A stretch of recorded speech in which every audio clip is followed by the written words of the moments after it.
এইদৰে বুন্দিয়া বনালে ঘৰত কেতিয়াও আৰু বজাৰৰ বুন্দিয়া খাবলৈ মন নাযাব। ইমানে জুইচি আৰু ইমানে গোল, ইমান ধুনীয়া হয়। আৰু কিছুমান ট্ৰিক্স ফ'ল' কৰিলেও খুব ধুনীয়া এটা বুন্দিয়া হ'ব। দেখিছে নহয়, বজাৰতকৈও আৰু বেছি ভাল হৈছে। এই বুন্দিয়াখিনি যে ইমানে ছফ্ট আৰু খুব ধুনীয়া হৈছে, চাওকচোন। এটা প্ৰেছ কৰাৰ লগে লগে ভিতৰৰ পৰা কেনেকুৱা ৰসটো ওলাই আহিছে। এতিয়া আমি বুন্দিয়াটো বনাওঁ। প্ৰথমতে মই একাপ বেচন লৈছোঁ, কিন্তু বেচনখিনি কিন্তু চানি পেলাই ল'ব লাগিব, পূৰা ভালকৈ চালি ল'ব, নহ'লে বেচনত অলপ গুটি গুটি থাকে। সেইকাৰণে বেচনটো মই চালি লৈছোঁ। এতিয়া মই ইয়াত অলপ হালধি দিছোঁ, বা আপোনালোকে যদি ফুড কালাৰ ব্যৱহাৰ কৰে, মই যিমান পাৰোঁ ফুড কালাৰটো অলপ এভইড কৰোঁ। সেইকাৰণে মই হালধি গুড়ি দি দিছোঁ, তেতিয়া অলপ কালাৰটো অলপ ধুনীয়া আহিব, য়েল্ল' লাইট য়েল্ল' আহিব। আৰু এতিয়া লৈছোঁ একাপতকৈ, দেখিছে নহয়, এই ইমানখিনি কম পানী, একাপতকৈ ইমানেই কম, অলপ কম, দেখিছে নহয়, যিটো আমাৰ কাপত যিটো চিন আছে, সেই কাপটোতে একাপতকৈ অলপ কম পানী। এইখিনি লৈ পেলাই তাৰপিছত এই ধৰণে হাতেৰে পূৰা ভালকৈ উইস্কাৰ দিও পাৰে, কিন্তু হাতেৰে কৰিলে বেছি ভাল হয়। আৰু এই ধৰণে মই প্ৰথমতে একেবাৰে পানীখিনি একেলগে মই দি দিয়া নাই, অলপ অলপকৈ দিছোঁ। আৰু পানীৰ পাৰফেক্ট মেজাৰমেণ্ট হ'ল, যদি যিকোনো বাতিৰে লৈছে, একাপ বাতি যদি বেচন লৈছে, সেই বাতিটোতকৈ অলপ কম পানী ব্যৱহাৰ। এইখিনি পূৰা পাৰফেক্ট মেজাৰমেণ্ট হয়। আৰু এইখিনি যিখিনি আছিলে, মই গোটেইখিনি পানী ইয়াত ব্যৱহাৰ কৰিম। আৰু গোটেইখিনি পানী ব্যৱহাৰ কৰিলোঁ, কিন্তু একাপ নহয়, একাপতকৈ অলপ কম। আৰু আপোনালোকে দেখিছেই চাগে, চিন দিয়া আছে কাপটোত, সেই সিমানেই, বাতিত ল'লে এই ধৰণে মেজাৰমেণ্ট কৰিলেও হৈ যাবগৈ। এতিয়া মই খুব ভালকৈ এইখিনি আকৌ ভালকৈ মিক্স কৰি লৈছোঁ। এতিয়া মিক্স কৰি মই আধা ঘণ্টাৰ কাৰণে থৈ দিম, বেচনখিনিও ফুলি যাব। আৰু মই একাপ বেচনৰ কাৰণে 1.5 কাপতকৈ অলপ কম চেনি লৈছোঁ।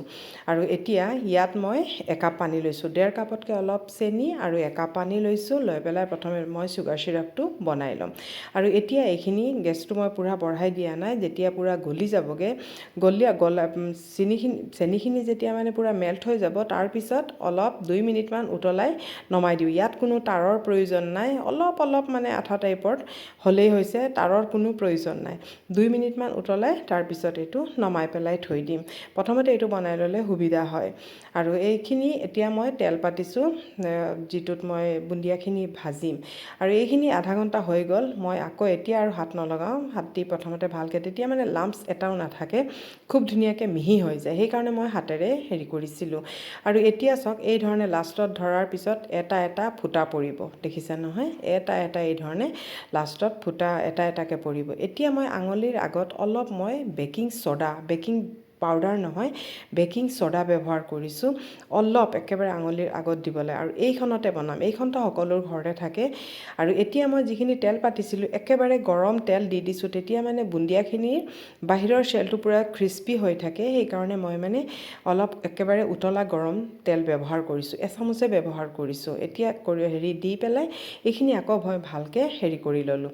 এতিয়া মই এটা দি পেলাই চাম, তেলখিনি দেখিছে নহয়, পূৰা মিডিয়াম টু হাইত ৰাখিব। তেলখিনি সম্পূৰ্ণ গৰম হ'ব লাগিব।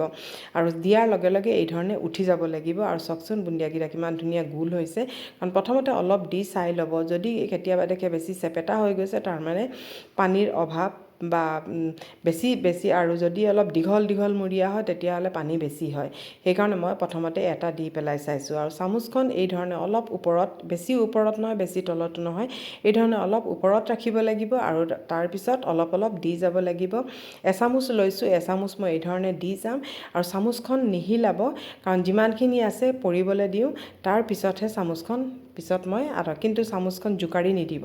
আৰু এতিয়া চাওক, এইখিনি গেছৰ ফ্লেম কিন্তু হাইয়ে আছে। এতিয়া এইখিনি মই আকৌ লৰাই মেলি ভালকৈ ভাজি ল'ম।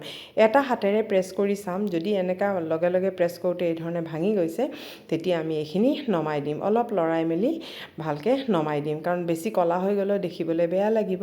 সেইকাৰণে অলপ লৰাই মেলি নমাই দিম। খুব সোনকালে হৈ যায়, ইমান সময় নালাগে। একাপ বুন্দিয়া ভাজোঁতে বহুত বেছি সময় নালাগে, কাৰণ গেছৰ ফ্লেম হাই থাকে যে, খুব সোনকালে হৈ যায়। আৰু ইমান গোল হৈছে, দেখিছে নহয়, ইমানেই ধুনীয়া হৈছে। আৰু এইখিনি এনেকৈ বনাই পেলাই টেমাত বনাই পেলাই থ'বও পাৰে। কেতিয়াবা যদি মিক্সচাৰ বনায়, মিক্সচাৰটো ব্যৱহাৰ কৰিব পাৰে। মই এই ধৰণে বনাই পেলাই যিমানখিনি মিঠা খাবলৈ হয়, মিঠা বনাই থৈ দিওঁ। আৰু যিমানখিনি হয়, এই ধৰণে পিছত মই মিক্সচাৰত ব্যৱহাৰ কৰোঁ। এই ধৰণে মই বনাই পেলাই থৈ দিওঁ। এতিয়া মই এখন টিশ্যু পেপাৰ লৈছোঁ। যিমানবাৰ বুন্দিয়াৰ হেৰিখিনি দিব, ইমানবাৰ চামুচখন কিন্তু ভালকৈ ক্লিন কৰি ল'ব, নহ'লে কিন্তু বুন্দিয়াখিনিৰ শ্বেপটো ভালকৈ নাহিব। মই মই কিন্তু আকৌ এবাৰ দেখাই দিছোঁ, এই ধৰণে আকৌ এবাৰ দেখাই দিছোঁ। এয়া চাওক, এই ধৰণে মই দি গৈছোঁ, এটা এটাকৈ দি গৈছোঁ, দেখিছে নহয়? চামুচখন এজেগাতে আছে, এটা এটাকৈ দি গৈছোঁ, খুব ধুনীয়াকৈ সেইখিনি হেৰি হৈ গৈছে। কিন্তু আকৌ ইয়াত 2 চামুচ দিবলৈ নাযাব, নহ'লে বেছি হৈ গ'লে আকৌ পিছত মাজতে গোটা বান্ধি যাবগৈ। সেইকাৰণে এচামুচ মানে এবাৰহে মই ব্যৱহাৰ কৰিছোঁ। আকৌ এখন চামুচখন মই ক্লিন কৰি ল'ম, পূৰা ভালকৈ ক্লিন কৰি তাৰপিছত এইখিনি নমাই দিম। এই যিমানবাৰ দিয়ে চামুচখন কিন্তু পূৰা ক্লিন কৰিব, নহ'লে কিন্তু হ'লবোৰ আছে যে এইবোৰ বন্ধ হৈ যাব, পিছত নহ'বগৈ। আৰু এতিয়া চাওক বুন্দিয়াখিনি গোটেইখিনি আমাৰ ৰেডি হৈ গ'লগৈ। তাৰপিছত মই এতিয়া চেনিখিনি চুগাৰ চিৰাপখিনি মই বহাইছোঁ। এতিয়া ইয়াত গোটেই বুন্দিয়াখিনি মই ইয়াত দি দিছোঁ। আৰু এয়া চাওক গোটেইখিনি এতিয়া যেতিয়া অকল এটা উতল আহিব সেই সময়তে মই এইটো নমাই দিম। প্ৰথমতে দি পেলাই অলপ ভালকৈ মই লৰাই লৈছোঁ উতল নহালৈকে, পূৰা মানে এক উতল, বেছি উতলাই নাথাকোঁ, নহ'লে পিছত ফাটি যাব পাৰে। সেইকাৰণে আৰু ইয়াত মই অলপ, এইটো অপশ্যনেল হয়, অলপ গৰু ঘিউ দিছোঁ, তেতিয়া খাবলৈ ভাল লাগিব, এটা বহুত ধুনীয়া ফ্লেভাৰ আহে। সেইকাৰণে মই অলপ গৰু ঘিউ ব্যৱহাৰ কৰিছোঁ।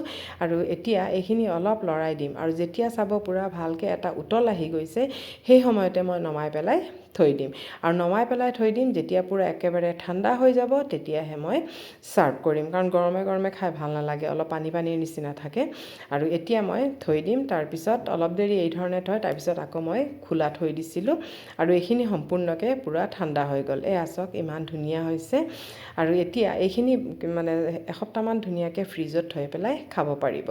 এয়া চাওকচোন কিমান ধুনীয়া হৈছে।